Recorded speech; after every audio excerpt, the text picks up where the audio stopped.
राधिका और शिवम की arrange marriage हुई थी। पहले तो राधिका को शिवम कुछ खास पसंद नहीं था, लेकिन शादी के बाद धीरे धीरे बाकी औरतों की तरह उसने भी शिवम को अपना नसीब समझकर स्वीकार कर लिया। दोनों साथ में खुशी से जीवन बिता रहे थे। एक दिन, राधिका, मैं ऑफिस जा रहा हूँ। ये लीजिए आपका टिफिन और हैंकी। फिर शिवम टिफिन लेके ऑफिस चला जाता है। राधिका, एक बात बता, तुम दोनों मजबूरी में साथ क्यों रह रहे हो? नहीं, ऐसा तो कुछ नहीं है। नहीं, तुम दोनों को देखकर मुझे ऐसा लगा। वो क्या है ना कि तुम दोनों की नई नई शादी हुई है, लेकिन तुम दोनों में वो उतना एक्साइटमेंट नहीं दिखता है। ही नहीं तो दिखेगा कहाँ से? घर वालों ने जैसा कहा वैसा करना पड़ा। मुझे तो ये बिल्कुल भी पसंद नहीं थे, लेकिन मजबूरी थी, करती भी क्या। समझ सकती हूँ। अपने देश में अधिकतर लड़कियों के साथ ऐसा ही होता है। अपने मन का जीवन साथी चुनने का अधिकारी कहाँ है हम लड़कियों को। छोड़, क्या टॉपिक लेके बैठ गए हम दोनों। तू बैठ, मैं नाश्ता लेकर आती हूँ। ऐसे ही दिन बीत रहे थे और शिवम और राधिका के बीच चीजें बेहतर होने का नाम ही नहीं ले रही थी कि राधिका को उसमें इंटरेस्ट आए। ऐसे ही एक दिन जब राधिका छत पर कपड़े फैला रही होती है, उसका पड़ोसी सुब्बू छत पर एक्सरसाइज कर रहा होता है।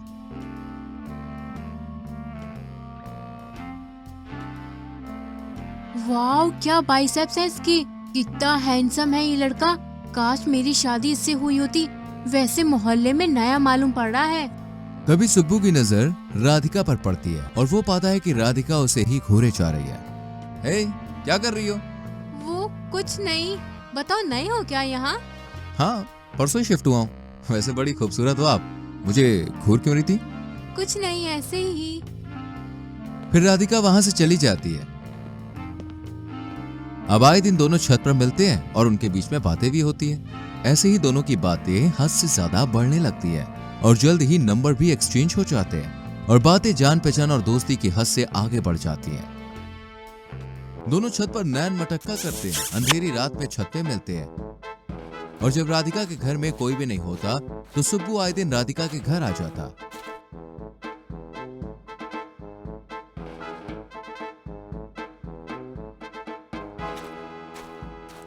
मोहल्ले में सभी इस बात को नोटिस भी करने लग गए थे और काफी बातें भी बनने लग गई थी।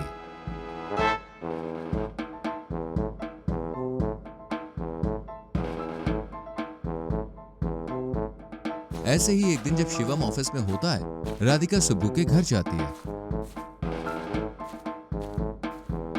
अरे, तुम यहाँ कैसे? क्यों मेरी जान, तुम मेरे घर आ सकते हो, मैं नहीं आ सकती क्या? अरे, आ तो सकती हो, पर कुछ तो शर्म करो, मैं टॉवल में हूँ। लाओ, फिर मैं इसे भी उतार देती हूँ। हे बदमाश लड़की। इस तरह दोनों एक दूसरे के करीब आ जाते हैं।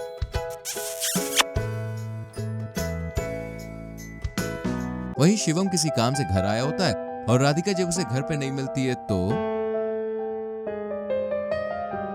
बेटा, राधिका को ढूंढ रहा है। हाँ काकी, कहाँ है वो? वही सुब्बू के घर में होगी। देख, मेरी मान तो अपनी लुगाई को संभाल कर रख। मोहल्ले में अफवाह उड़ रही है, बाग किसी और का, फल कोई और खा रहा है। तभी शिवम गुस्से से तिलमिलाकर सुब्बू के घर में जाता है और दोनों को एक ही बिस्तर पर पाके उसका तो दिल ही टूट जाता है। तुमने ये ठीक नहीं किया राधिका। सुनो तो।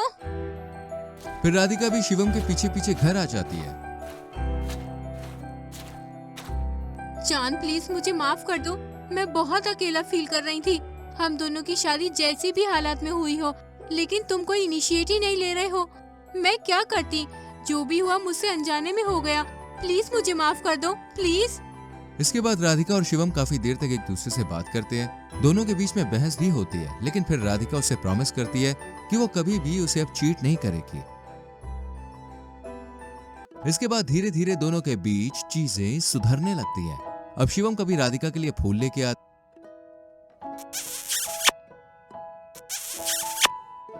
हनीमून पर भी लेके जाता है। दोनों वीकेंड्स पे खूब एंजॉय भी करते हैं और दोनों की लाइफ अब बेहतर हो गई थी। लेकिन इसी बीच सुब्बू अचानक से गायब हो गया था और उसका कोई भी अता पता नहीं चल रहा था।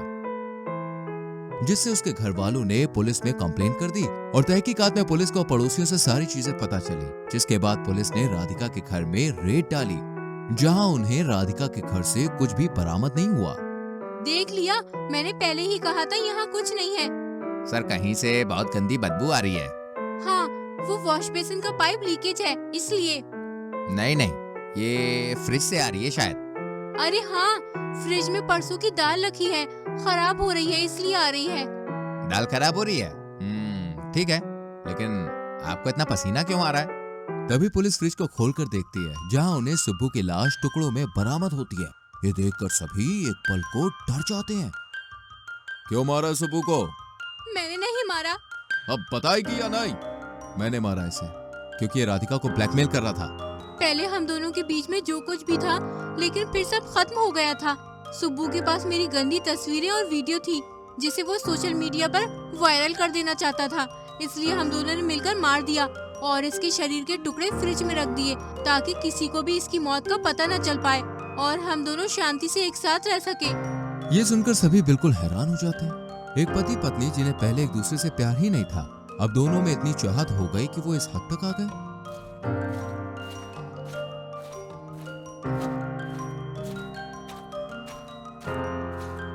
रोशनी और गौतम दोनों की शादी हुए 2 महीने हो चुके होते हैं। रोशनी को दरअसल एक गुंडे गज्जू से प्यार होता है।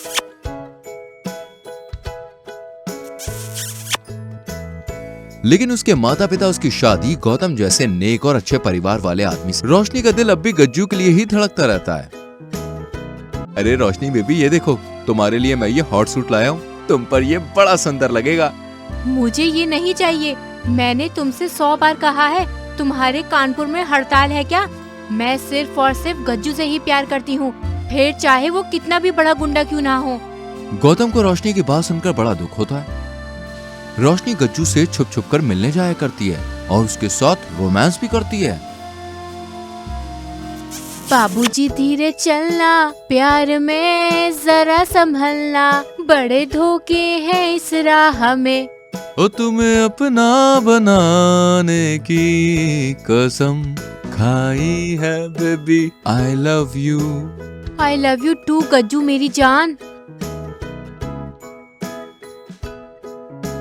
गज्जू और रोशनी के अफेयर के कारण गौतम काफी उदास रहने लगता है।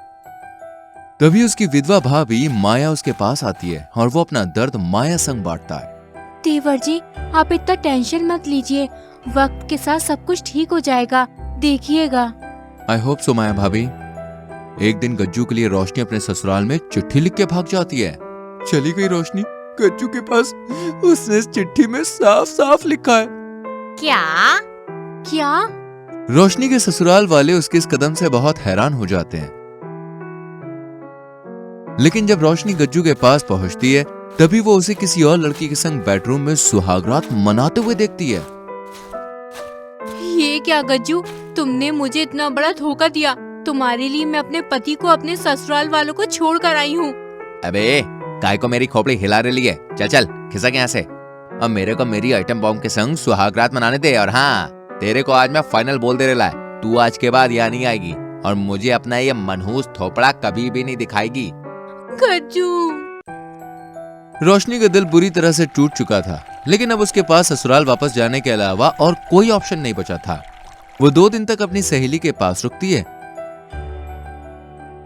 और 2 दिन के बाद अपने ससुराल वापस चली जाती है। तभी वो अपने पति गौतम और अपनी जेठानी माया को साथ में एक दूसरे को खाना खिलाते हुए देखती है। ये क्या, यहाँ पर भी इन दोनों देवर भाभी का अफेयर चल रहा है। तभी रोशनी के सास ससुर सरला और मनोज उसके सामने आते हैं और उससे कहते हैं, अफेयर नहीं, अब इन दोनों की शादी होने वाली है। तेरा और गौतम का तलाक तय हुआ है और अगले 6 महीने तक तू इसकी पत्नी रहेगी।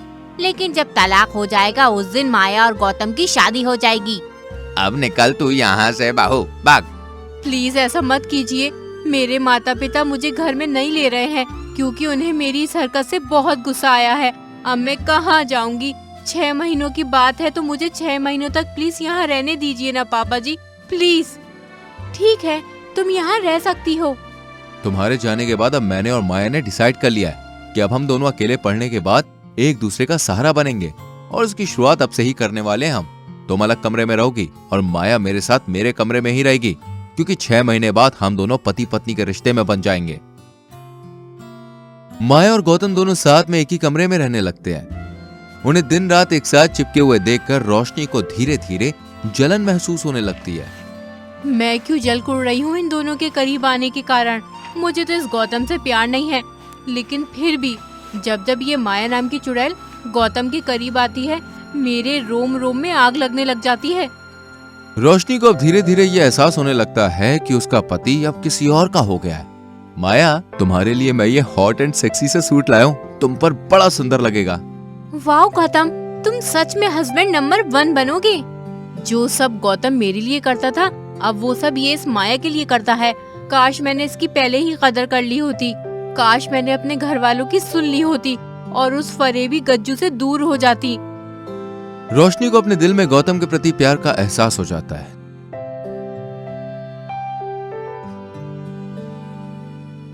लेकिन 6 महीने बाद रोशनी और गौतम का डिवोर्स हो जाता है, जिसके बाद जब वो घर छोड़कर जा रही होती है, तभी उसे उसकी भाभी माया रोक लेती है। रुक जाओ रोशनी। क्या हुआ माया भाभी? अब तो आप और गौतम हमेशा हमेशा के लिए एक हो जाओगे ना?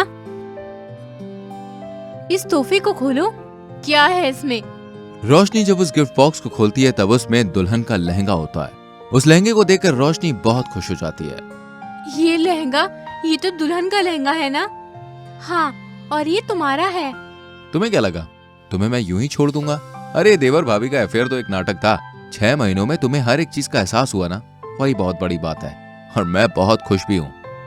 बहू चल तैयार हो जा, शादी का मुहूर्त निकल जाएगा वरना। रोशनी पूरी तरह से हैरान रह जाती है। इसका मतलब ये है कि वो डिवोर्स पेपर वो भी नकली थे। हाँ मेरी जान। आई लव यू गौतम, देर आए दुरुस्त आए। देर से ही सही, लेकिन मुझे तुमसे अब बहुत प्यार हो गया है। आई लव यू टू रोशनी। इस तरह अंत में गौतम और रोशनी दोनों एक दूसरे से फिर से शादी कर लेते हैं और हंसी खुशी अपना बचा हुआ जीवन संग बिताते हैं।